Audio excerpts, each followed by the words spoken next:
A la província de Castelló, cada mes de març es viu la Festa de les Falles, amb els seus monuments colorits i esculturals, crítics i alegres. Unes falles que a la província van començar a principis del segle XX. A la província de Castelló les falles se van començar a Simburriana fa ja quasi 90 anys. La primera falla que se va fer en Burriana és la falla de la Mercè, la veterana, per això es diu aixina. Burriana era, com diguem, el bastió de la província de Castelló, en què després ja s'ha anat sumant Valldhuxó, Benicarló i ara últimament també Almenara. Realment, el monument faller, la seva essència és socarró, o sigui, se critiquen tots els mals de l'any de la societat per a cremar els amanits de Sant Josep per a renoure en un altre any millor.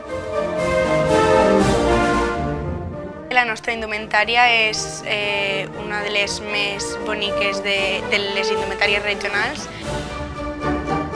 Les mantellines són una espècie de roba, va creuada a l'esquena i per davant o a forma de delantal. N'hi ha dos peces, el pico i el delantal. Els tipus de joies són les de raïmet i les de balconet, unes perletes escalonadetes una baix de l'altra. El de 9 de març arriba la crema, la nit on tot acaba i torna a néixer, i on el foc té un paper protagonista. A l'hora de cremar un monument faller, el sents el més dèbil, que és la part de dalt, però ja estàs buscant des anclatges perquè se vagi trencant i que la falla pugui cremar cap a dins.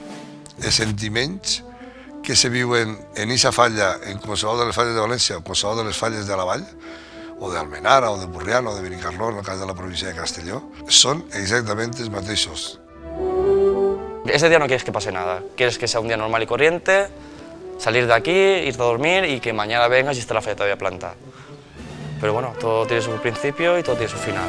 Y cuando se prende fuego siempre hay que pensar de que sí, ha terminado un año, pero mañana con más fuerza empezó a hacer otro nuevo.